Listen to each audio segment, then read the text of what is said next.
quiera que le vean la cara, puede cerrar la cámara, no hay problema, porque igual debemos tomar fotos, tener como información sobre lo que estamos haciendo para poder mostrarle a otros y que la gente sepa que estamos con ustedes. Entonces, María, bienvenida. Muchísimas gracias. Iniciar también que dentro de poco vamos a dar inicio a nuevas terapias para nuestros usuarios, que es la musicoterapia y el libroterapia. Estamos en el proceso del diseño y concreción, pero dentro de poco. Así que ustedes tienen nuestros contactos, tienen los teléfonos.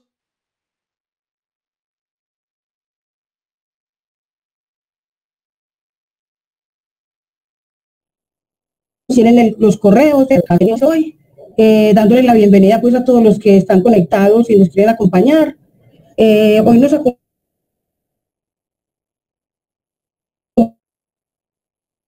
acompaña la psicóloga con el tema el bienestar. ¿Quién de nosotros no busca el bienestar?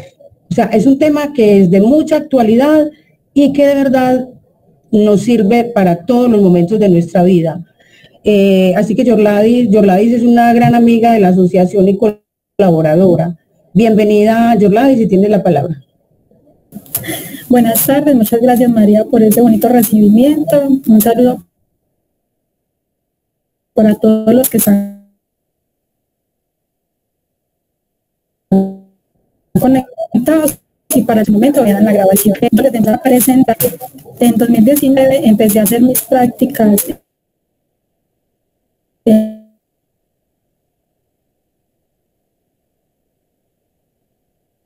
en el hospital, para personas que tienen el diagnóstico de esquizofrenia, y aproveché a la par que hacía las prácticas, empecé a trabajar el trabajo de grado.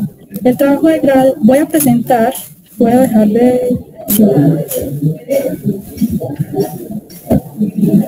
Ya les voy a contar en qué consiste el trabajo de grado. Permítanme un momentico, empiezo a presentar.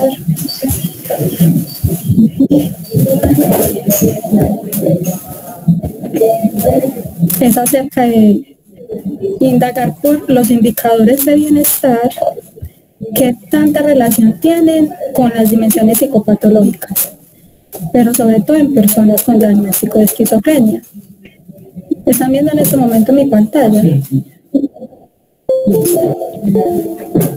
Sí, Yorla. Entonces, sí, está viendo, está bien. Entonces, primero agradecerles por abrir este espacio para hablar de este tema. Y si en algún momento quieren que hable más despacio, que cambie el tono de la voz, el volumen, me cuentan, me interrumpen con tranquilidad y al final comentamos pues cositas que les surjan de este tema. Entonces quiero agradecer especialmente a todas las personas que hicieron parte del estudio, a SANAFE sobre todo, con los grupos de artesanar y el colectivo artístico, al departamento de psiquiatría con su grupo de habilidades sociales y el grupo psicoeducativo. Ese departamento funciona en el Hospital San Vicente Fundación y allá fue donde yo hice las prácticas, y a un grupo de apoyo que funciona en Envigado en la Biblioteca José Félix de Restrepo. No voy a decir nombres porque acá me quedaría mencionando la cantidad de personas que me ayudaron para poder realizar este trabajo de grado.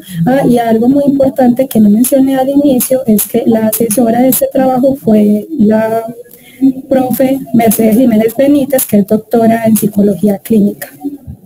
¿Qué vamos a hacer hoy en este ratico? Les voy a hablar de la motivación para trabajar este tema, de la metodología que se utilizó, cuál fue la pregunta de investigación.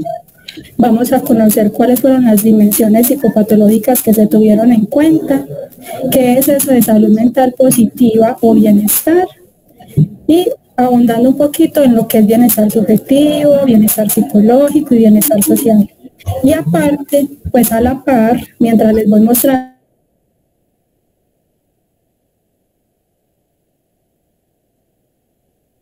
en cuanto a la relación que hay entre esas dimensiones psicopatológicas y esos indicadores de salud mental positiva.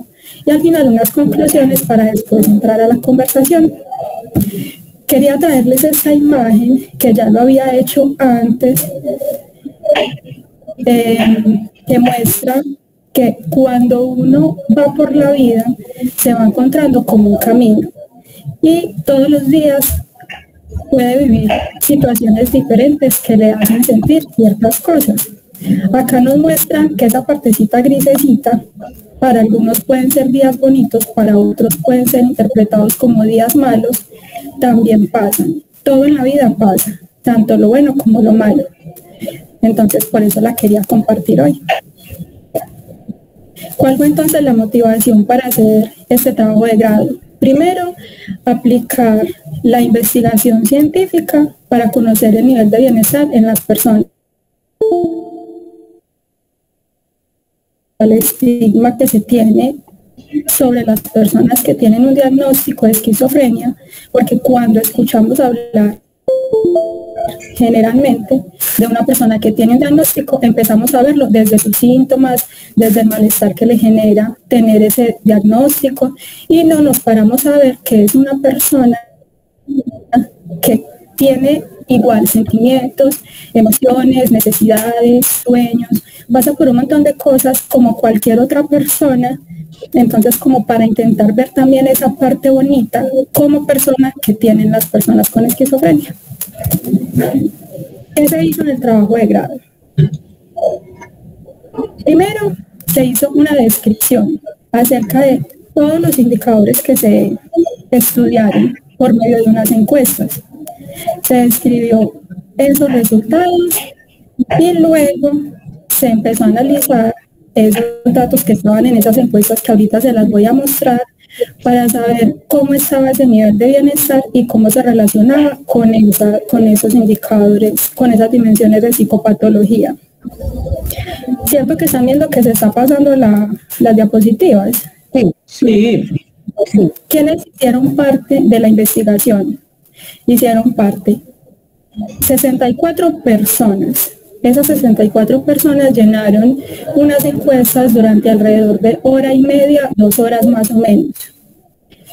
Se contactaron al principio 115 personas que hacen parte de uno de estos 3 grupos, de ASANAFE, en el grupo de artesanal y el colectivo artístico, o del departamento de psiquiatría en esos grupos de habilidades sociales o de personas que consultan con psiquiatría, y del grupo de apoyo de Envigado, el que funciona en la biblioteca José Félix de Restrepo. Esas personas se contactaron o por llamada telefónica o directamente yendo a los grupos a hablar con ellos. Al final, 67 personas aceptaron participar del estudio, pero al final quedaron 67 y al final quedaron 64, porque 3 de esas personas no alcanzaban a llenar todas las encuestas o cuestionarios por el tiempo, porque realmente sí tomaba un ratico grandecito. Entonces, las que no alcanzaron no se podían utilizar en el estudio. Esto es como un resumen de cuántas personas fueron. Las 64 estuvieron divididas así: de ASANAFE 7 personas, del grupo de Envigado 16 y del Hospital San Vicente 41 personas. Y de verdad que completamente agradecida con ellas. Bueno, ¿cuáles fueron las encuestas que se aplicaron para hacer este estudio? Inicialmente, un consentimiento informado en el que se ponía en qué consistía la investigación, cuáles eran los requisitos como de confidencialidad, porque esa información no se iba a tomar persona a persona, sino que los datos se iban a agrupar como en un todo. Entonces, en el trabajo no aparecía como nombre de tal persona, esa persona respondió esto, no, sino que se iba a ser confidencial. Después de que la persona firmaba el consentimiento, entonces se le entregaban las otras encuestas, que son la encuesta sociodemográfica, por la que se preguntaba por el sexo, la edad de la persona, qué hacía, en qué estrato vivía, cuál es su nivel de educación formal, dónde vivía y con quién. Luego llenaban pues en ese mismo momento, pero así en ese orden, llenaban las escalas de bienestar, tanto la de bienestar subjetivo como la de bienestar social y psicológico. Para evaluar el bienestar subjetivo se utilizaron 2 escalas diferentes. Una que se llama PANA, y esa escala lo que muestra es el equilibrio que hay entre las emociones que se han llamado emociones positivas y emociones negativas. ¿Y por qué hago énfasis en eso de que se han llamado? Porque en realidad las emociones no son ni positivas ni negativas, sino que nos hacen sentir malestar o nos hacen sentir bien, porque todas son funcionales. Además de esa escala, para mirar las emociones, también para el bienestar subjetivo, se utilizó una escala de satisfacción con la vida y ya utilizando esa se evaluó el bienestar subjetivo. Y aparte, que era la última, se utilizó una escala de dimensiones psicopatológicas que se llama SCL-90R y ahorita les voy a mostrar cuáles fueron las dimensiones que se trabajaron con esa escala. Era muy importante tener en cuenta las consideraciones éticas para este trabajo porque es súper necesario respetar la dignidad de la persona que haga parte de la investigación y además proteger sus derechos y su bienestar, sobre todo siendo un trabajo acerca del bienestar. Eso del consentimiento informado también está dentro de las consideraciones éticas y además garantizar la privacidad y la confidencialidad. Además, esta investigación fue de riesgo mínimo, puesto que las personas por dar estos datos no estaban corriendo ningún peligro ni nada de eso.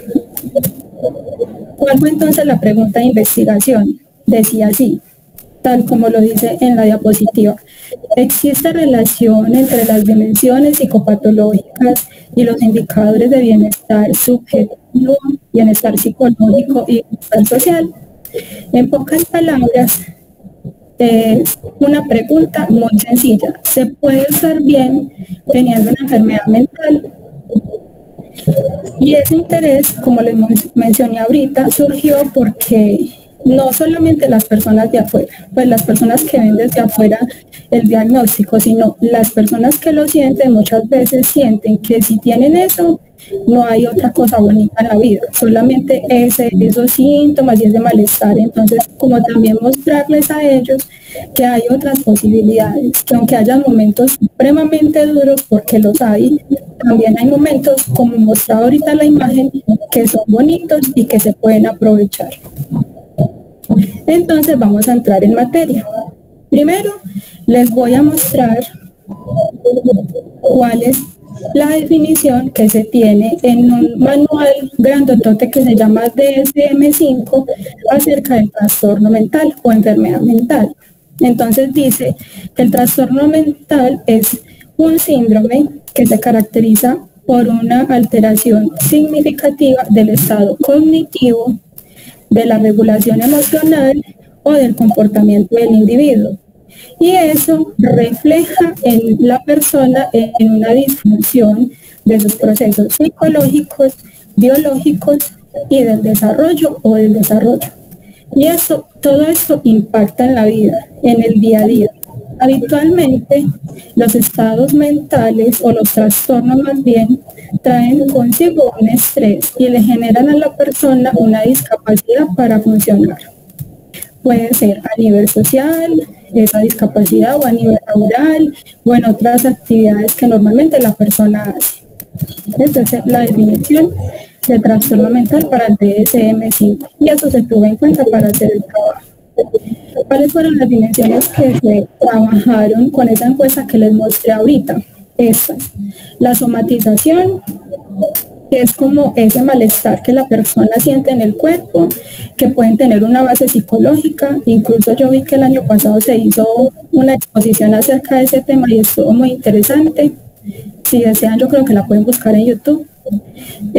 Lo de la obsesión compulsión, que son esas conductas que tienen las personas para solucionar un estado en este momento, como que para darse alivio, pero a la vez esa acción los hace sentirse mucho más mal apenas la terminan de hacer. Entonces es como una necesidad de tener todo en orden o tener todo limpio, según pues la obsesión compulsión. La dimensión de sensibilidad interpersonal, que hace referencia a las dificultades que tiene una persona para relacionarse con otros porque siente que todo el tiempo lo están juzgando, lo están señalando, lo están menospreciando, entonces eso genera como ciertos roces ahí. La depresión, que es otra dimensión, y ya lo han escuchado bastante, la ansiedad, el psicotismo, pues que es, me imagino que mucho que sí la han visto, y la hostilidad, que es una de las dimensiones que más se señala en las personas con esquizofrenia, porque yo que he escuchado a otras personas hablar por ahí como, ay, ¿qué es eso de la esquizofrenia? Es que uno piensa en esquizofrenia y piensa que la persona ya va a venir a agredirte. Entonces, por eso también se tuvo como en cuenta. La idea de calificar, por decirlo así, o tomar puntajes de estas dimensiones no era diagnosticar como tal, porque como les dije ya, las personas que hacían parte tenían el diagnóstico identificado, sino ver en qué grado aparecían esas dimensiones para luego confrontarlas con los indicadores de bienestar.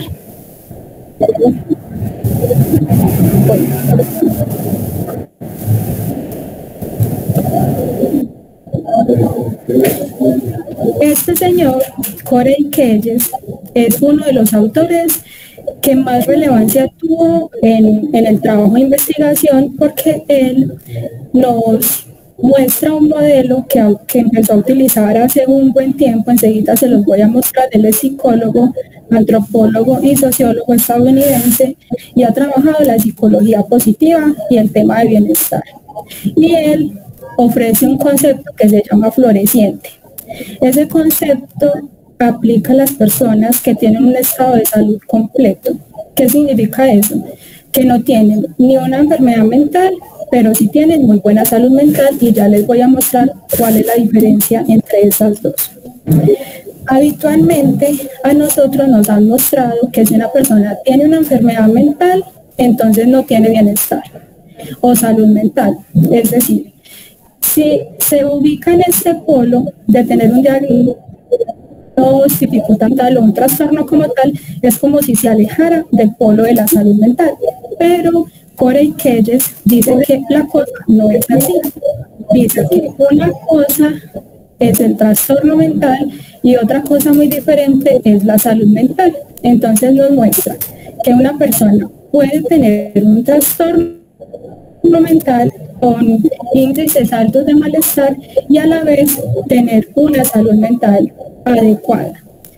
No sé si alcanzan a ver estas rayitas, yo las veo súper claritas, pero acá nos muestra, por ejemplo, que este puntico de mi mouse, sí, donde tengo el mouse parado, este puntico muestra que la persona no tiene trastorno mental, pero tiene salud mental, ¿cierto? O bienestar.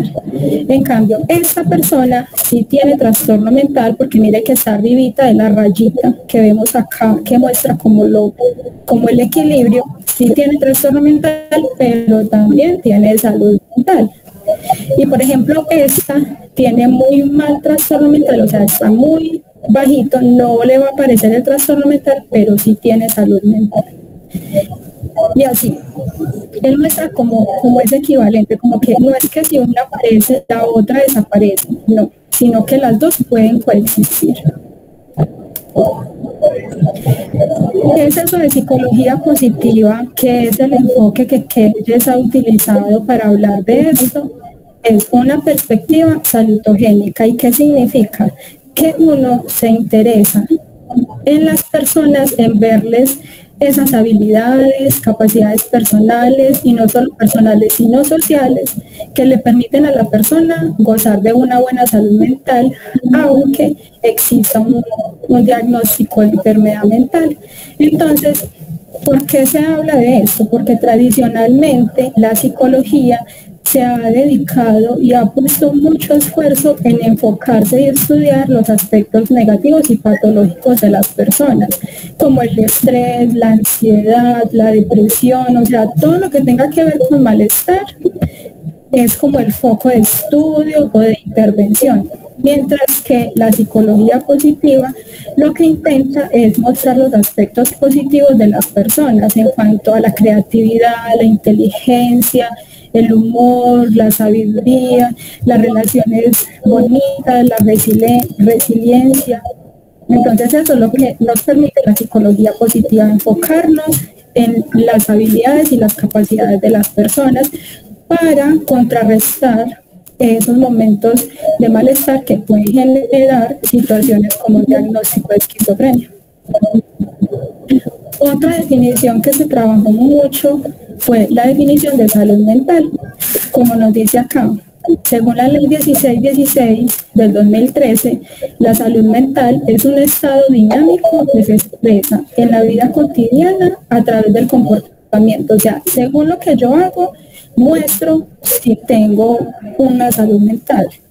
De manera tal que permite a las personas desde lo individual y desde lo colectivo a desplegar los recursos emocionales, como así emocionales, que las situaciones que se presenten yo les pueda hacer frente, aunque en algún momento me hagan sentir incómoda, pero yo le hago frente. Cognitivos, la manera en que interpreto las situaciones. Ay, es que se me pasó el bus, me voy a enojar, no sé qué, se me pasó el bus, pero ya viene otro. O sea, como esas diferentes perspectivas que tengo ante una situación. Para transitar la vida cotidiana, para hacerme la vida lo más llevadera posible, para trabajar y establecer relaciones significativas que me permitan contribuir a la comunidad, porque nosotros somos seres individuales, pero a la vez somos sociales y podemos, así como recibir de la comunidad, también dar. O sea, que la definición de salud mental es supremamente amplia y lo que ella nos dice es que una persona, aunque tenga un diagnóstico de esquizofrenia, puede hacer todas estas cosas por sí mismo y por la sociedad. Otra de las definiciones de salud mental que propone la OMS en 2005 dice que el estado es un estado de bienestar en el cual una persona es consciente de sus propias capacidades, puede hacer frente a las tensiones normales de la vida, puede trabajar de forma productiva y fructífera y es capaz de hacer una contribución a su comunidad. Cierto que se parece mucho a la anterior, a la que les acabé de mencionar. Tienen como cositas mucho en común. Y para ajustar, también tienen muchas en común con los conceptos que ellas trabajan para bienestar subjetivo, bienestar psicológico y bienestar social. Y por eso acá los puse de esta manera. Cuando dice que la persona es consciente de sus propias capacidades, se asemeja mucho a lo que ellos trae cuando habla de bienestar hedónico o bienestar subjetivo, porque es como la persona se siente consigo misma y cómo se conoce. ¿Qué es esa palabra de hedónico? No solamente la de hedónico, sino también eudaimónico, que está por acá en esta otra bolita. Son términos que se traen desde la filosofía, desde Aristóteles, eso viene hace mucho tiempo trabajándose, que la psicología retoma para hablar del bienestar, de esa necesidad que tiene el ser humano para sentirse bien en algunos momentos o para hacerle frente a la vida cuando sea necesario.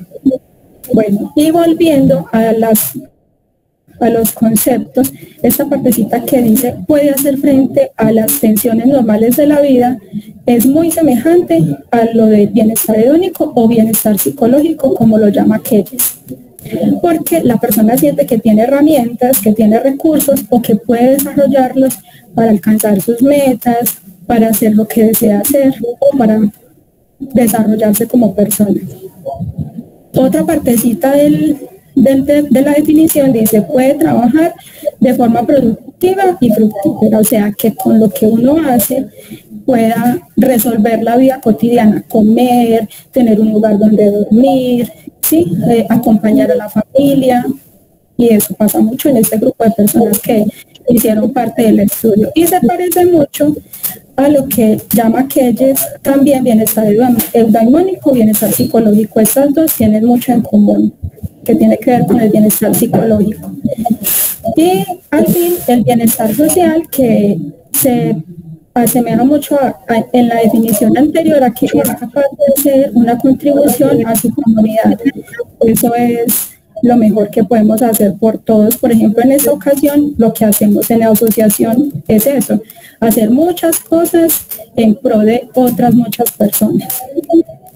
Ahora vamos a hablar específicamente de cada uno de los términos de bienestar: el bienestar subjetivo, el bienestar psicológico y el bienestar social. Y a la par les voy a ir mostrando los resultados de lo que arrojó el análisis estadístico. Entonces vamos a empezar por el bienestar subjetivo. Como les mencioné ahora, se utilizaron dos pruebas, una que se llama PANAS y otra que se llama satisfacción con la vida. El bienestar subjetivo es como un compendio de las emociones, cómo las tenemos en la vida y qué tan satisfechos nos sentimos con nuestra vida. Lo ideal es que haya un equilibrio entre las emociones positivas o afecto positivo y las emociones negativas o afecto negativo.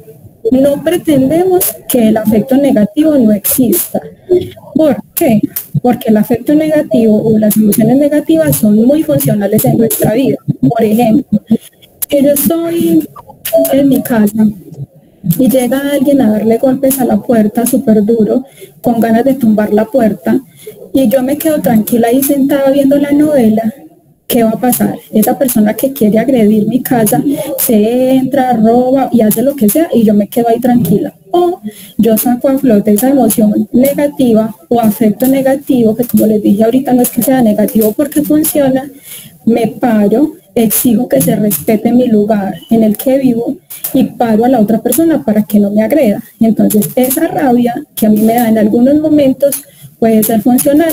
Lo que uno debe tratar de ir como equilibrando es qué hace con esa rabia o qué hace con ese dolor o qué hace con esa hostilidad que le da. Es más la acción que uno lleva a cabo después de tener esa emoción, pero la emoción es necesaria y a todos nos pasa, indiferentemente si tenemos o no un diagnóstico de enfermedad mental.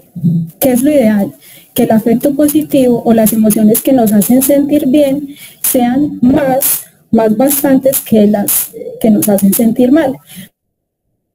Pero es con ese equilibrio, por eso está el muñequito ahí como jugándole.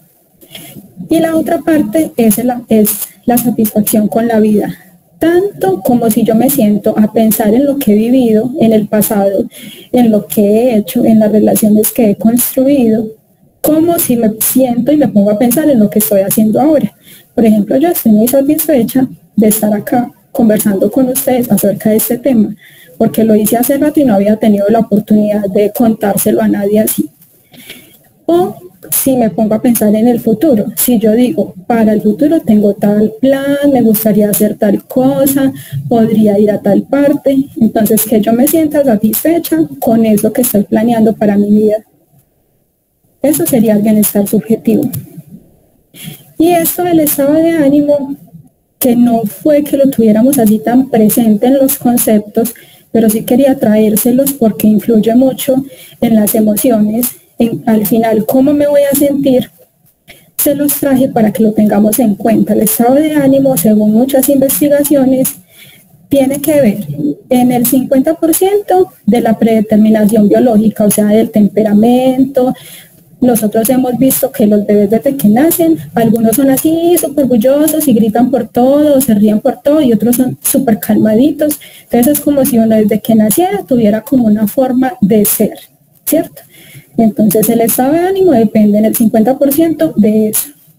En el 10% de las circunstancias, o sea, de las cosas que pasan alrededor, de las relaciones que tengo con los otros, del trabajo que tengo, del transporte en el que me muevo para llegar a tal parte, de la cantidad de dinero con la que cuento, dónde estudio, qué deportes hago, si sé tocar un instrumento o no, si me gusta escuchar la música o no, o sea, de lo que pasa en el ambiente todo el tiempo.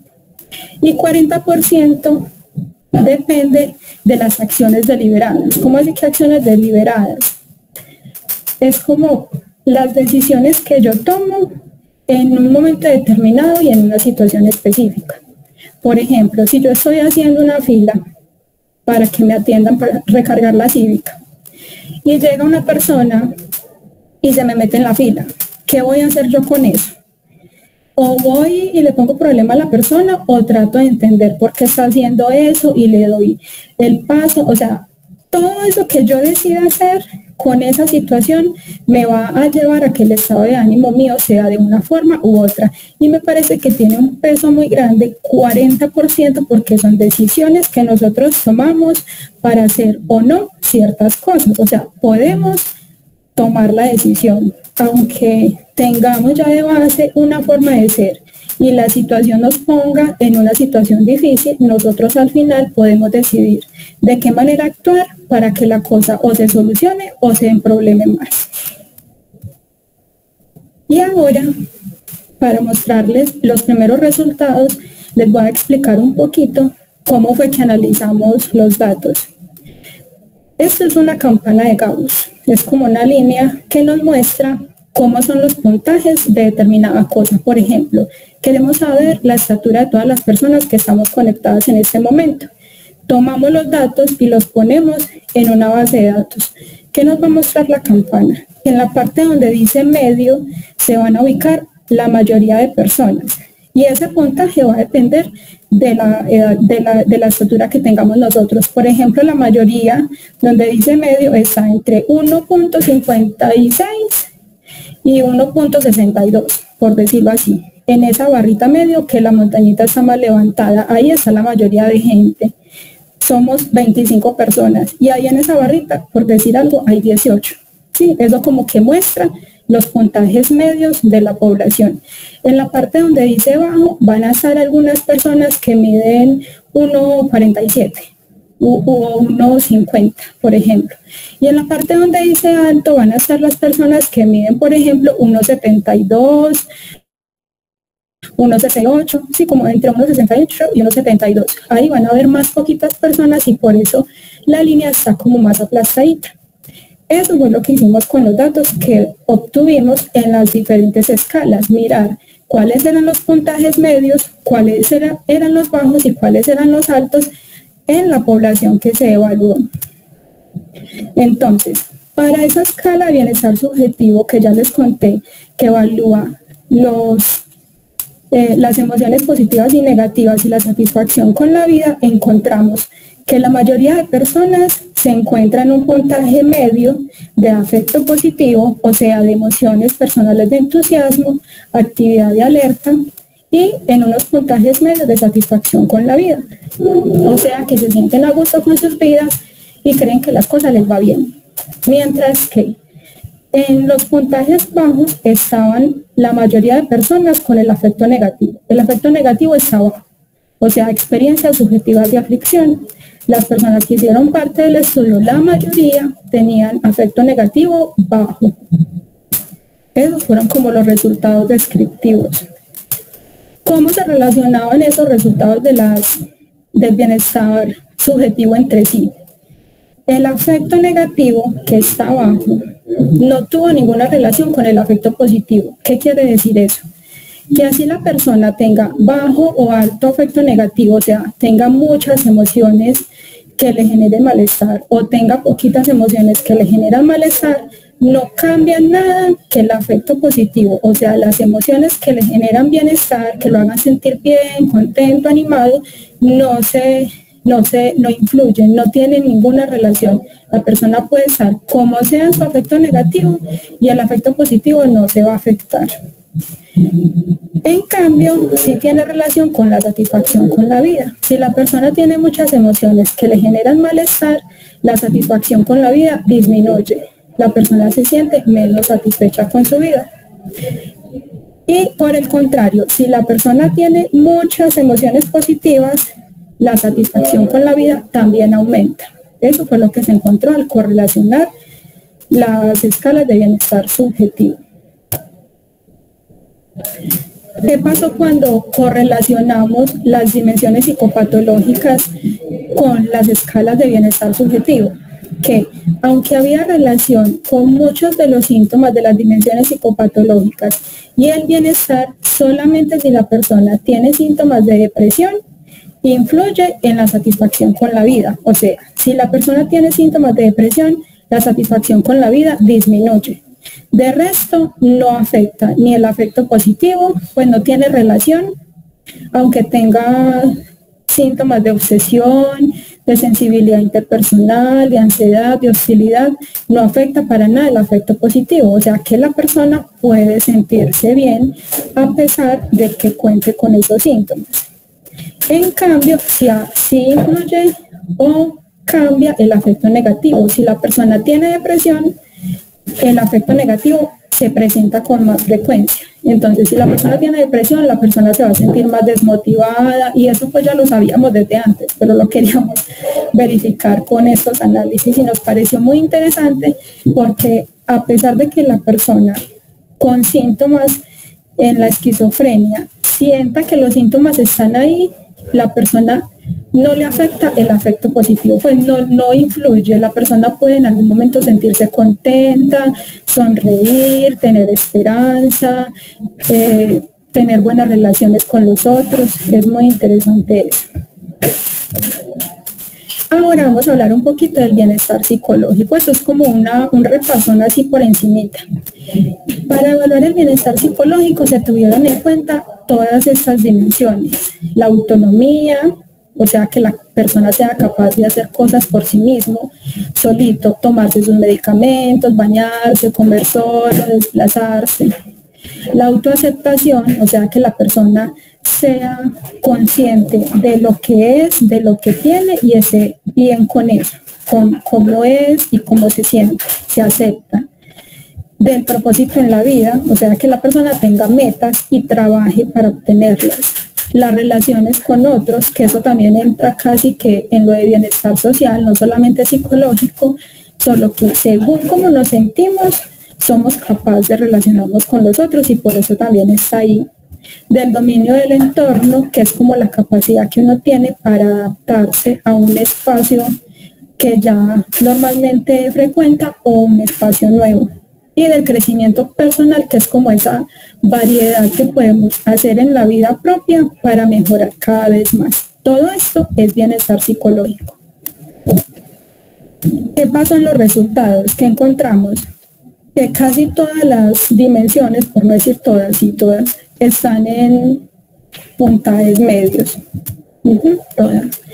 Entonces, ¿qué significa eso? Que las personas que fueron evaluadas, que acá veo algunas que me llenaron muy amablemente las encuestas, tienen una actitud positiva hacia sí mismo. No voy a decir que todos los días, eso varía, porque según lo que uno esté viviendo en el momento, ¿no? Viven así como cualquier otra persona.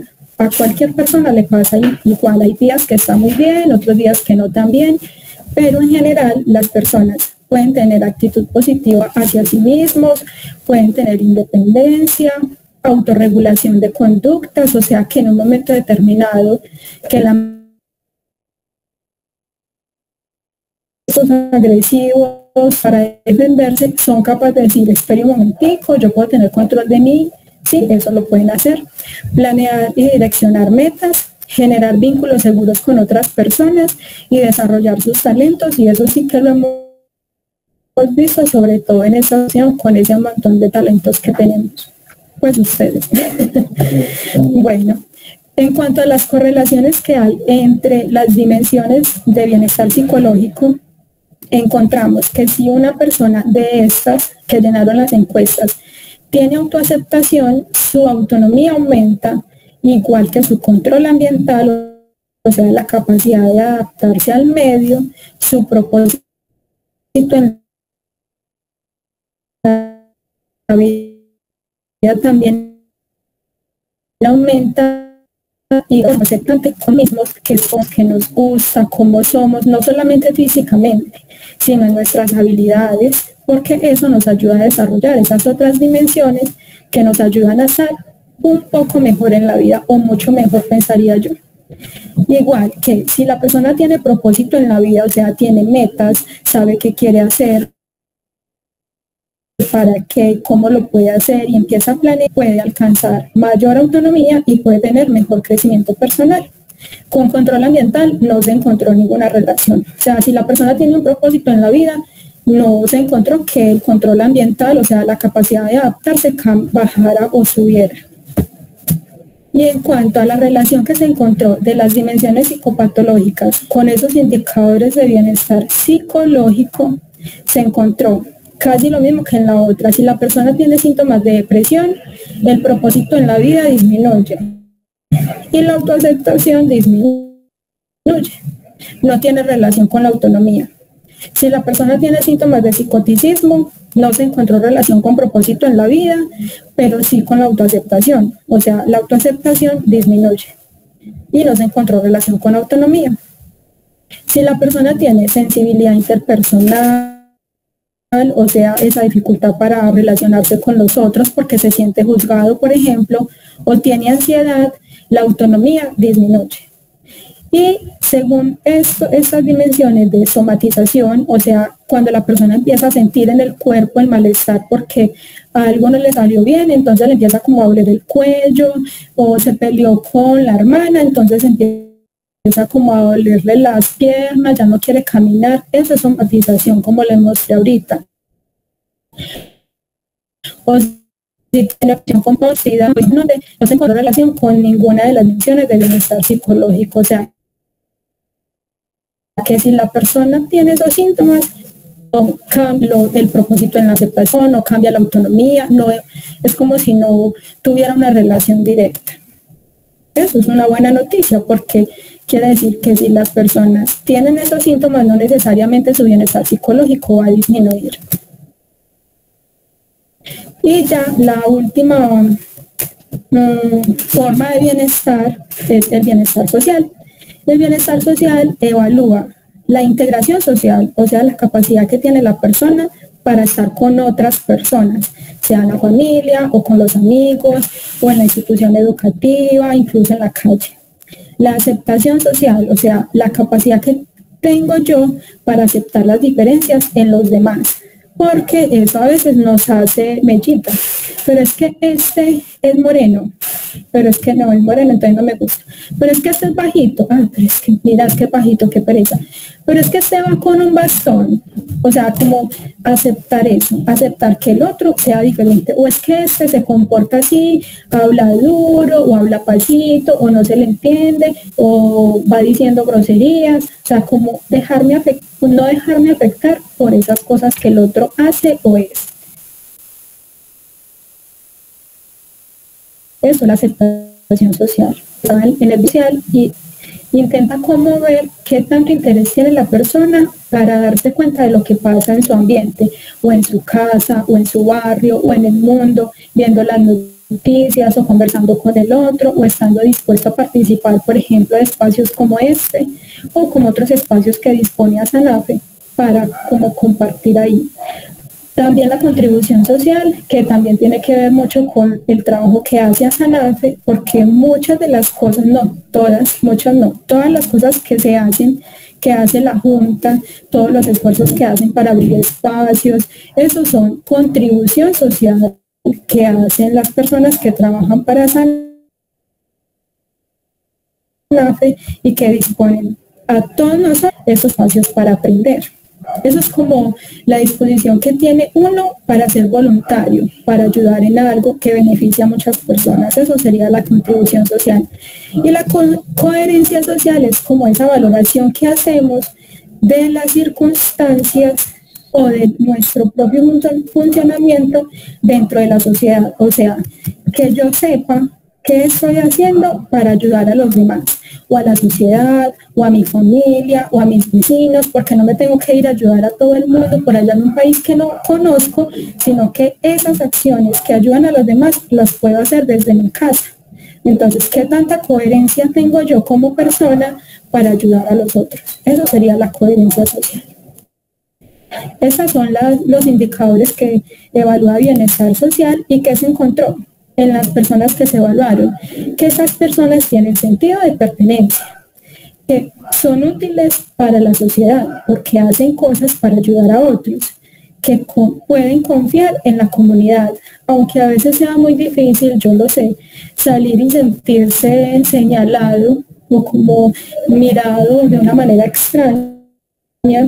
Varias de las personas que llenaron las encuestas sienten que pueden confiar en el otro, que tienen interés por lo que pasa en el mundo, valoración de las circunstancias en el sentido de que saben que pueden aportar y tienen un buen funcionamiento comportamiento en la sociedad.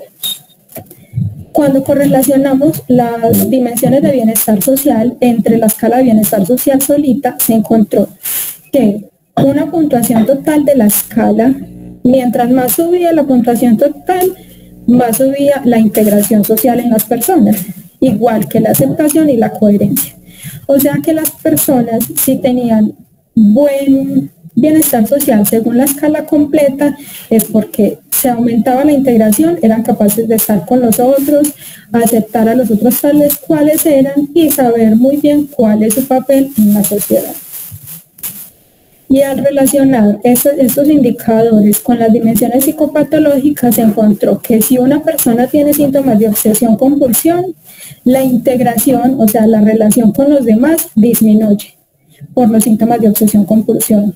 Si la obsesión-compulsión también sube, entonces la escala completa, o sea, el total de bienestar social, disminuye. Si la persona tiene sensibilidad interpersonal, o sea, que se siente juzgado, señalado y esto, su aceptación social, o sea, de saber que los otros son diferentes, eso disminuye. Y eso es muy coherente, porque si la persona se siente juzgada, va a ser difícil que acepte al otro, ¿cierto? Como si este me juzga a mí, pues entonces yo no lo voy a juzgar. Tiene coherencia. Y los síntomas de depresión, ideación paranoide y ansiedad disminuyen también la escala completa, pues el puntaje total de la persona en bienestar social. Pero no influye ni en la aceptación, ni en la integración, ni en la contribución, o sea, en ninguna otra. O sea, por sí sola no influye en una, sino que es como, eso sí me pareció muy curioso, por sí sola no influye directamente en ninguna de las dimensiones de bienestar social, pero sí en la escala completa. Bueno, también se hizo como una correlación entre las escalas de bienestar, solamente entre las de bienestar, y se vio que a este ladito están los indicadores de bienestar psicológico, algunos los que tenían correlación más fuerte, y acá los de bienestar subjetivo. Bueno, y esta la de bienestar social. Entonces, si una persona tiene muy buena aceptación, mientras más aumenta el puntaje en autoaceptación, más aumenta su afecto positivo, su satisfacción con la vida y su integración social. Y lo mismo pasa con estas otras. Si tiene propósito en la vida, control ambiental y crecimiento personal, aumenta su afecto positivo, aumenta su satisfacción con la vida y aumenta su integración social. Y esto para tener en cuenta. ¿Qué podemos hacer para tener bienestar? Primero, no lo puse en la diapositiva, pero me parece muy importante aceptar esas situaciones que nos hacen generar malestar. O sea, que yo sea capaz de decir, bueno, si esto me molesta, ¿y qué voy a hacer con eso? O sea, no olvidar que el afecto negativo va a estar siempre acompañándonos en la vida, pero aprender a hacerle frente. Eso sí, trabajando para tener estados mentales positivos, hacer cosas o hablar con personas o hacer cosas con nosotros mismos que nos generen sorpresa chévere, que nos generen amor, que nos generen creatividad, disponibilidad, motivación. Y eso implica tener una buena relación con otras personas, aceptarnos a nosotros mismos y relacionarnos de la mejor manera con el medio, respetándolo, no solo cuidando el medio ambiente, sino también los objetos, las cosas que están en la casa, o sea, tener buenas relaciones por todos los lados. Pero cuando surjan cosas que nos hacen sentir mal, ser capaz de afrontarlas, no obviarlas como si no existieran, pero sí como estudiarlas, qué está pasando en mí, qué estoy pensando, qué puedo hacer con eso sí, sin agredir al otro o a uno mismo. Y trabajar el perdón y la gratitud. De estos temas está una charla el año pasado, me parece muy chévere que la retomen, escucharlo fue muy bonito. Estos fueron los resultados descriptivos de la escala de psicopatología y se encontraron niveles medios en 3 dimensiones, eran como 10. En sensibilidad interpersonal, o sea que las personas que fueron evaluadas pueden tener niveles medios en sensibilidad interpersonal, o sea, sentimientos de inferioridad e incomodidad, lo que les decía ahora, la persona se siente juzgada, menospreciada. también niveles medios en depresión, o sea, falta de motivación y desesperanza, y también niveles medios en ideación paranoide, o sea, en suspicacia, delirios, y es también muy coherente por el diagnóstico con el que contamos. Y en somatización, obsesión compulsión, ansiedad y ansiedad fóbica y hostilidad se encontraron niveles bajos. Eso también fue muy interesante, porque uno pensaría que todas las dimensiones estarían en niveles medios o altos y no. Y al final, estos fueron resultados descriptivos de el sexo, o sea, de las 64 personas que participaron, 50 fueron hombres y 14 mujeres. Y de las edades, 6 personas estuvieron entre los 61 y 73 años. 15 personas estuvieron entre los 40 y 60 años de edad y 43 personas estuvieron entre los 20 y 39 años de edad. La mayoría fueron población joven. Y esto, que también me pareció muy interesante, fueron resultados de qué hacen las personas que fueron encuestadas. 10 trabajan, 14 estudian y 40 hacían actividades informales, fuera vendiendo cosas por ahí, ayudando en la casa a hacer los mandados, haciendo el oficio de la casa, que es un trabajo suyo. Y al final, unas conclusiones que les traje. Yo creo que las conclusiones están como muy largas, pero igual se las voy a contar. Las emociones positivas tienen un papel importante en la salud mental y el bienestar. Y las personas que hicieron parte del estudio cuentan con puntajes promedio de entusiasmo, actividad y alerta. Las emociones negativas, como parte de la vida, en la muestra muestran que se encontraron puntos bajos. Las personas que experimentan psicosis pueden sentirse muy felices e incluso satisfechos con sus vidas, así como experimentar puntajes medios de bienestar psicológico y bienestar social. Los síntomas de depresión se aparecen de propósito en la vida, autoaceptación y satisfacción con la vida. A pesar de contar con síntomas psicopatológicos, las personas pueden crear y mantener relaciones significativas con otras personas, desenvolverse de manera eficiente en el medio y desarrollar potencialidades que les permita estar bien consigo mismos y contribuir a la comunidad. Aunque algunos síntomas psicopatológicos pudieran asociarse con el bienestar social, algunas dimensiones del bienestar social no se relacionan con la psicopatología. En este estudio podría plantearse que podrían ser independientes del trastorno y que su mayor o menor puntaje dependerían de otros factores, como por ejemplo los psicosociales, salvo si se encuentran en algunas condiciones de depresión. ¿Cuáles son esos factores psicosociales? Las relaciones con los otros, por ejemplo. Una persona con diagnóstico de esquizofrenia puede experimentar salud mental o bienestar, salvo si cuenta con síntomas de depresión. Hacer parte de los grupos como ASANAFE, el Departamento de Psiquiatría o el Grupo de Envigado y acceder a los modelos de intervención psicosocial puede ser un factor que favorece el bienestar o salud mental de las personas. Teniendo en cuenta que no se evaluaron personas que no hicieran parte de ninguno de estos grupos y en estos grupos reciben una atención, pues me parece a mí que muy especial, eso no lo encuentran en cualquier parte. El abordaje terapéutico con énfasis en el bienestar puede tener muchos beneficios para la salud mental.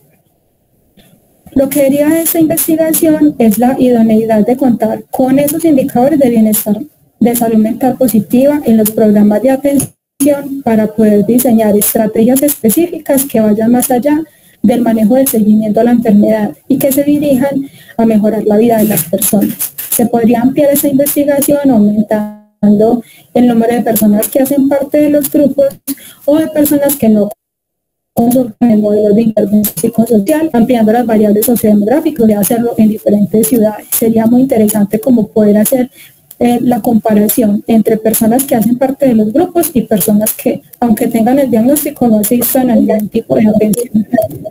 Y muchas gracias. Ahora sí, atenta a los comentarios y gracias por escucharme. No, Yorlai, muchísimas gracias. Gracias. Las familias que tengan algún comentario, algún aporte o alguna pregunta. Yo tengo una pregunta particular. Primero agradecer pues a Sanafe por esta reunión. Perdón, yo llegué tarde, pero alcancé a escuchar parte de la charla. Muchas gracias a usted, doctora. Yo quería hacer una pregunta con respecto a los enfermos, a las personas que tienen esquizofrenia. Usted dice que pueden gozar de un bienestar mental.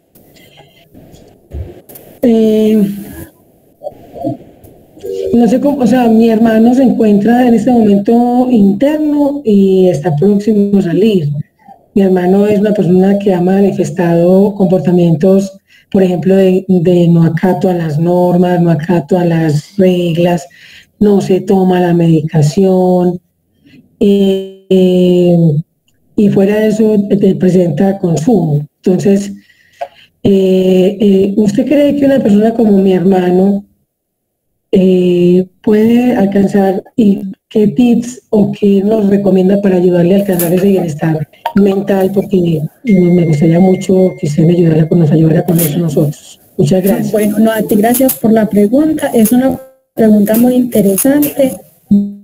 De pronto influye todo. Lo que es el extra que nosotros tuvimos, por eso enfatizaba mucho las personas que hicieron parte del estudio. No habían personas con diagnóstico de patología dual, o sea, tenían esquizofrenia, no tenían esquizofrenia y además consumo. De pronto puede ser como una respuesta a eso, ¿cierto? Porque habría que hacer un estudio en el que estén las personas con patología dual, esquizofrenia, tengan consumo. Las personas con consumo demasiado, haciendo de consume porque eso le gusta, pero en realidad lo hace como para quitarse un malestar que la falta de consumo le genera, y cuando consume le sigue generando un malestar diferente, pero se siguen sintiendo mal, sobre todo cuando son muy adictos, pues como cuando llevan muchos años consumiendo y según las sustancias que consumen. Sin embargo, incluso esas personas, pienso yo, podrían tener momentos de bienestar, porque como les decía al principio, el bienestar no está acompañándolo a uno siempre y toda la vida. Por ejemplo, yo hasta el momento no tengo ningún diagnóstico de esquizofrenia, ni de otro trastorno mental, ni por consumo, y sin embargo hay momentos en los que yo no me siento bien, me siento triste, me siento desmotivada, no me quiero parar de la cama, ¿cierto? Eso nos pasa a todos. El bienestar no es algo que lo acompaña a uno eternamente, sino que es una manera de vivir y de afrontar las situaciones. Entonces, incluso las personas con un consumo podrían en algún momento sentirse contentos, sentirse satisfechos, sentir que aportan a la sociedad, sentir que reciben de la sociedad cosas que les puede aportar a la vida propia. Entonces es como es, sí, no son cosas que lo acompañan a uno eternamente sin quitársele siempre encima. No sé si sí, claro que sí, muchas gracias, doctora. Inclusive él tiene momentos de bienestar que son muy corticos, y ya. Entonces, y ya le voy a usar un momentico de su generosidad y le pregunto algo. ¿Usted considera que una persona debe vivir mejor en un hogar donde lo protejan y lo cuiden y le ayuden con las reglas, ya que no obedece las reglas en casa? Pues a ver, eso sí es como algo muy personal. O sea, yo le puedo responder desde mi experiencia. La familia de la persona que tiene un consumo así tan intenso sufre mucho, porque todo el tiempo quiere que esa persona esté bien, pero el consumo tiene muchas conductas de riesgo. Entonces uno imagina que o lo van a matar o va a hacer alguna cosa mala contra alguien, ¿cierto? Aunque el caso no lo conozco, pero supongo que podría ser así. Eso, el que él esté interno en un hogar, puede ser como un par de tranquilidad para la familia, y en vez puede ser un par de tranquilidad para él, aunque la abstinencia lo va a poner mal, o sea, inevitablemente, y va a querer irse de allá si no es algo que él por sí mismo esté motivado pues como a trabajar. Entonces sí habría como que discutirlo, como que la familia esté dispuesta a que él esté lejos y que él esté dispuesto a recibir la ayuda. Eso implica muchas cosas, pero sí tiene ventajas, solo que hay que trabajar.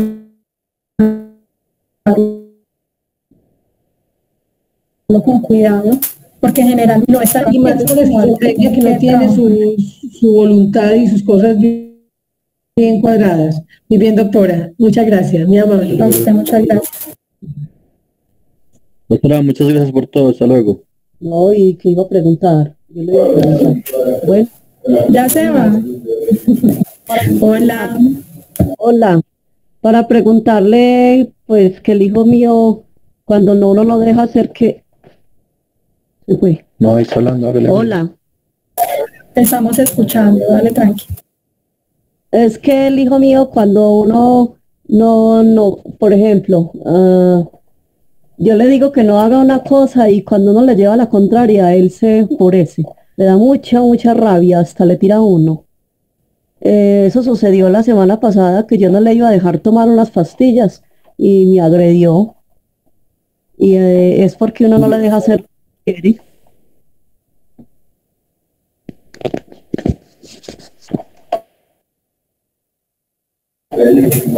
¿Y usted ha conversado con él de eso? ¿Está tranquilo? ¿Han hablado de la situación? Dice ¿Qué le dice? ¿Qué fue lo que usted me dijo, Felipe? Oye, Y que es que todo bien, no, que eso no fue nada, que es que eso no fue nada, eso fue una caricia, todo bien. Y es que es una caricia, sabiendo que se vuelve todo agresivo. ¿Y Felipe está yendo al médico? Sí, Felipe, él estuvo 5 años ¿cómo es que en la Clínica del Oriente en La Ceja. Y apenas me lo entregaron el año pasado, me lo entregaron después de 5 años. Y yo lo tengo en tratamiento en el mental, cada 6 meses vamos allá.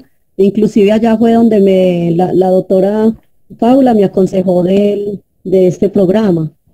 Y ya tiene otra vez la cita para junio. Y él se toma los medicamentos, pero en ese momento no se está tomando los de la mañana porque duerme demasiado.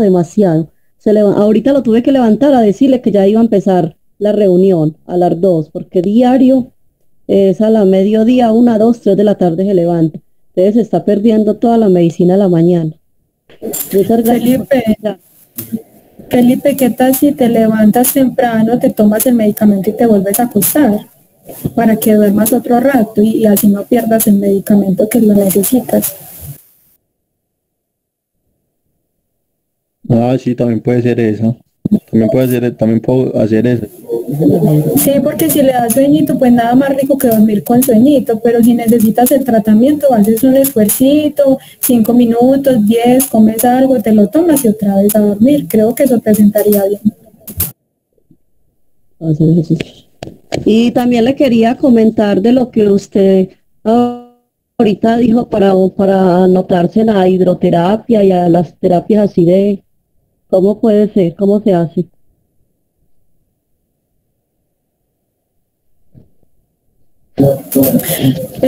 Hidroterapias, no recuerdo las hidroterapias, pero por ejemplo en la asociación sí hay espacios o incluso mirar en la Junta de Acción Comunal cerca donde vivan ustedes y de pronto hay actividades para las personas y poder aprovechar esos espacios, estar con otras personas, hacer cosas que les gustan, o sea, cualquier actividad que uno encuentre en la vida que le brinde satisfacción, que si pintar, que si escuchar música, algo en lo cual uno pueda estar ocupado, eso le puede también generar bienestar. Sí, señor. Pero lo que él no hace, nada, es que él no hace nada, él no hace sino comer y dormir. Uno le dice, lave trastes, arregle casa, ayúdeme a barrer, ayúdeme a trapear, nada. Es nada del todo. Ah, pero de a poquito, Felipe seguramente tiene toda la intención de ayudar a hacer alguna cosita y también de aprovechar la vida. Recordemos que la vida pasa rápido. ¿Cierto, Felipe? Sí, señora, sí. Muchas gracias. Bueno, a ustedes, muchas gracias. Yorlai, buenas tardes con Aurora. Hola, Aurora. Yorla, muchas gracias por la exposición y por mostrarnos el trabajo con personas que tienen este diagnóstico. Yo quisiera, ahora sí se escucha. Yo quisiera, sí, Yorla, que nos dieras como un consejo para las familias, qué hacer para mejorar el bienestar de sus seres queridos ahí en la casa, ¿cierto? como lo que está diciendo la señora María Auxilio.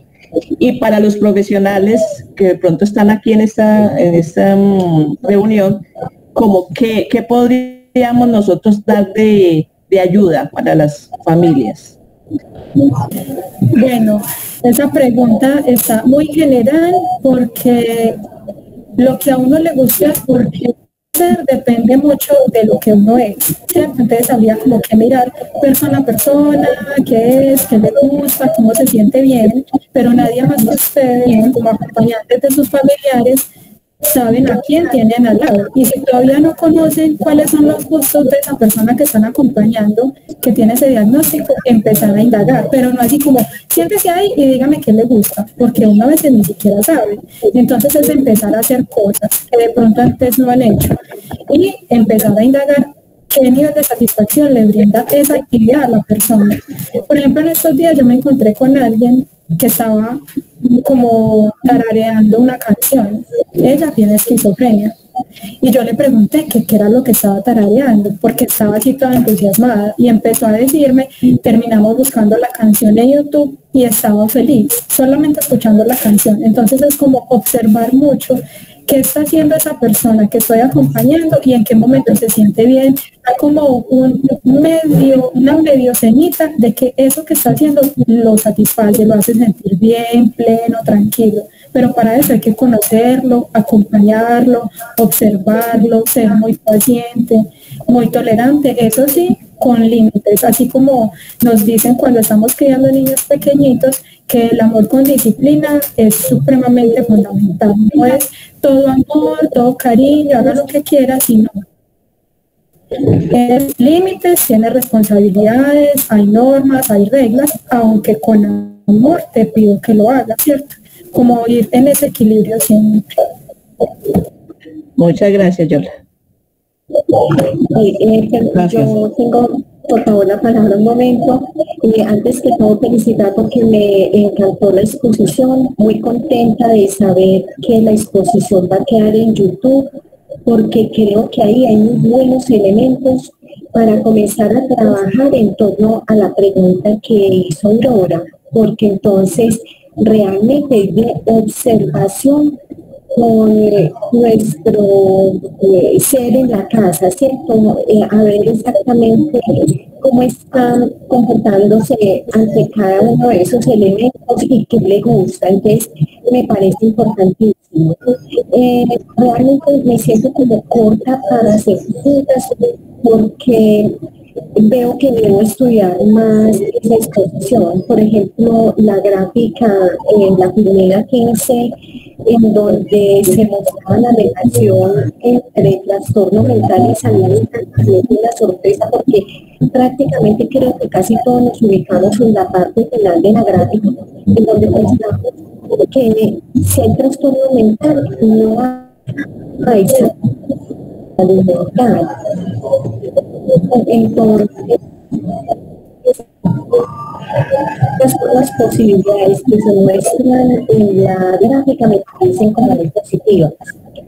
Entonces, verdad que muchísimas gracias. Creo que hay muchos elementos para trabajar con nuestros seres de lo que Yolari nos acaba de exponer. Me pareció interesantísimo, muy bueno, elementos muy prácticos. Gracias, Yolari. Y gracias a ustedes por la atención. Bueno, yo me uno a esas felicitaciones y el agradecimiento a Yorladi, porque es un trabajo de un largo tiempo en el que ella estuvo con muchos de nuestros muchachos, pero sobre todo yo en particular quedo muy contenta porque pienso que la vida no se termina con un diagnóstico y lo ratifico con esto, que es lo que siempre vivimos. Pensamos que con un diagnóstico se le acabó la vida a ellos y a nosotros. Creo que no es así. Entonces muchas gracias, Yorladi, porque fue un estudio bien interesante y estoy de acuerdo con Silvia. Darle una mirada más en detalle y respecto a lo que dice Yorladi, miremos qué le gusta a nuestro familiar, a nuestro hijo, a nuestro hermano, porque es la forma de ayudarles. Hombre, me gusta cantar a Pastor López, tratemos de escuchar a Pastor López, o me gusta ese X o Y cosa, tratar de buscarle la comba al palo, como decimos muy paisamente. De nuevo, muchas gracias a Yorladi y a todos ustedes. Para nosotros es un orgullo como a Sanafe, para nosotros es un orgullo que la asociación, a través de la asociación, no solo estamos tratando de ayudar a las familias y a los muchachos, a nuestros chicos, que hacia allá se enrumba nuestra actividad, sino que también ha servido de base para estudios como este que Yorladi nos ha presentado. Igualmente, nuestra población está siendo parte de un proyecto de investigación que está haciendo la Universidad Pontificia Bolivariana. Entonces, qué importante qué importante que a Sanafe ha servido a todos estos entes profesionales para seguir avanzando en la ciencia y la investigación. Muchas gracias, pues, Yorladis, por compartirnos estudio. A las familias recordarles a los que llegaron en el transcurso de la charla, estos informes los dimos al inicio de la charla, pero es importante, creo yo, retomarlos porque muchos se fueron conectando a través de la charla, entonces de pronto no saben, y es que continuamos pues con las charlas con las actividades de yoga los lunes y los jueves a las 11 de la mañana. Muchas veces así no les llegue la invitación, sabemos que es una actividad que ya está programada los lunes y los jueves a las 11 de la mañana. Este lunes tendremos yoga, el próximo jueves no, porque es Jueves Santo. Igual agradecerle a las familias que han venido haciendo los cortes, eso nos permite seguir manteniendo los programas y crecer como asociación. El conversadero igual fue un espacio pensado para ustedes las familias, para nosotros las familias, y que es importante que nos hagamos parte de él. De verdad que en estos espacios no alcanzamos a hablar todo lo que queremos hablar, todo lo que necesitamos hablar, todo lo que necesitamos compartir. Entonces, por eso este nuevo espacio, el conversadero, fue pensado para ustedes, y allí como el término lo indica, como el nombre lo indica, conversar. No tenemos temas rebuscados, temas específicos, sino llegar allí, encontrarnos y conversar. Esa es una terapia buenísima, es una terapia buenísima. ¿Qué más? Bueno, ya lo habíamos también señalado que continuamos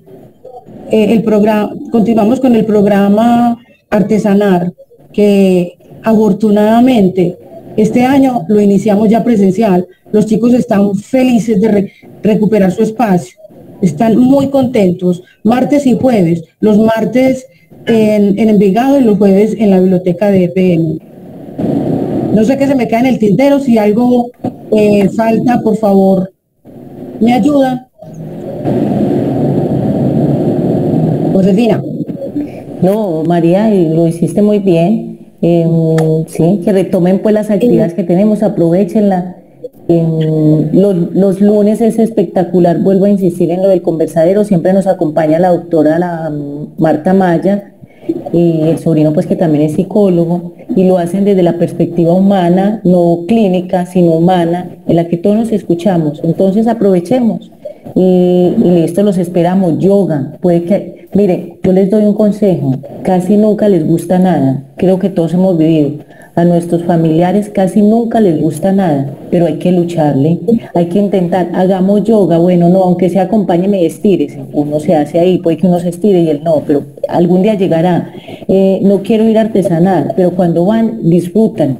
Yo no quiero hacer tal cosa, pero cuando lo hacen, disfrutan. Entonces, esto es de largo camino. Entonces hagámoslo y aprovechemos. Entonces lunes, jueves, 11 de la mañana, lunes 4 a 5 y media, conversadero, último viernes, las reuniones familiares.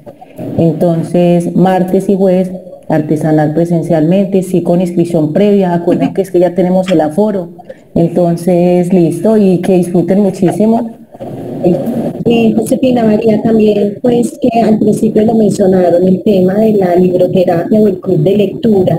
Dar la buena noticia que con Fama ya nos dijo que sí, nos apoya con un asesor. Es excelente, este joven es un literato, muy humano, y además de eso les cuento que yo creo que ya todos hemos tenido la experiencia cuando hablamos con alguien que ha tenido contacto con la lectura, con un arte, que hace algo que tiene también un objetivo. El trato es diferente, el manejo de su mente es diferente, el sentido de bienestar se ve implícito en su ser. Entonces, como nos habló de la posibilidad de darlo los jueves en la tarde y posiblemente para la tercera semana de abril. Entonces ya hemos estado conversando con varios usuarios, estamos elaborando la base de datos para pasársela a Compama y coordinar con ella. Entonces va a ser una actividad que sé que la vamos a disfrutar mucho también, vamos a aprender mucho. Y recordemos lo de musicoterapia también, que es que hay que aprovechar nuestros jóvenes talentos en el grupo. Entonces también se pueden inscribir, anótense, así sea que arranquemos. Pongámosle las ganas a nosotros para que animemos a nuestros muchachos y a nuestras muchachas, pues, y a todos nuestros. Listo. Entonces, muchas gracias. Ya que está el hijo de María Auxilio y que la mamá dice que a veces no lo encuentra, vea jovencito, que hay muchas actividades que te podrías ir pegando ahí para leer, para hacer ejercicio, para hacer actividades. Entonces, cuéntanos cuáles son tus motivaciones y nosotros de pronto podemos ayudarte. ¿Vale? Sí, ¿cómo hago para pasarme? Sí, incluso, ¿cómo dices? Yo quiero anotarme en artesanal, como hacer artesanías. Perfecto, ahí está.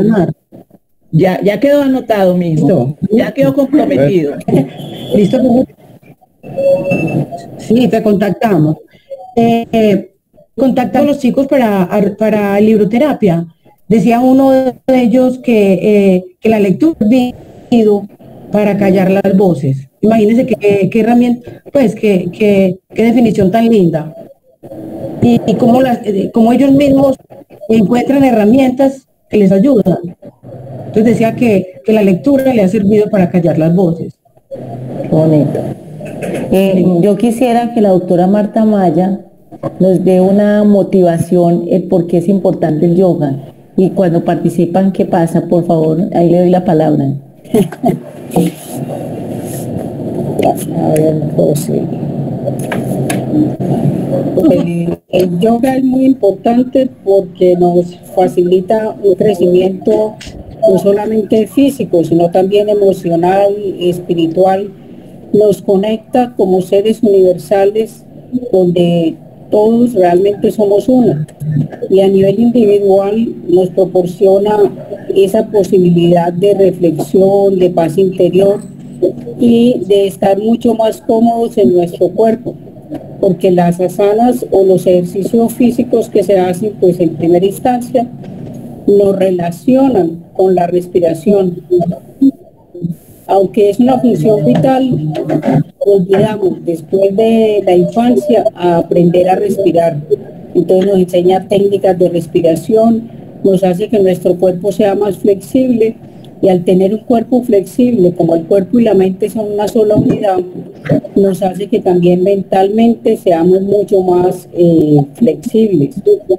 El día que hacemos yoga, como me parece que decía Catalina, es un día en el que sonreímos más, estamos más tranquilos, más dispuestos a cumplir nuestra misión en la vida, que es ser felices.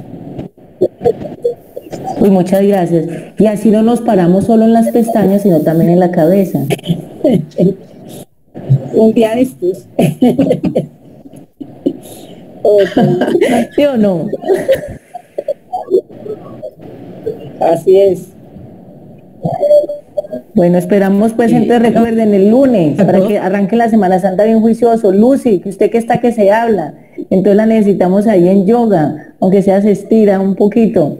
No, yo no bueno, puedo hacer muchas gracias. Me enchuro de vértigo, pero en el conversadero sí vamos a estar. Bueno, perfecto, listo. Pero este lunes, Lucy, como mucha gente se va, vamos a arrancar ese lunes de Pascua, listo, para que sepan. De todas formas, María va a informar que es nuestra comunicadora, presidenta y comunicadora. Bueno, doctora, yo aprovecho su charla también, excelente investigación y muy buena, muy didáctica la exposición de la investigación y de la charla de la doctora Dui. Muchas gracias. Muchas gracias a ustedes por escucharme y por disponer el espacio. Bueno, muchas gracias, doctora. Le agradezco mucho todos esos consejos, todo eso. Muy agradecida. Y a todos allá. Y gracias. Bueno, mucho gusto, Mireya. Por ahí veo a Carolina. Bendiga. Gracias. Y hasta luego. Chao. Bendiciones. Adiós. Gracias. Hasta luego. Gracias. Adiós. Adiós.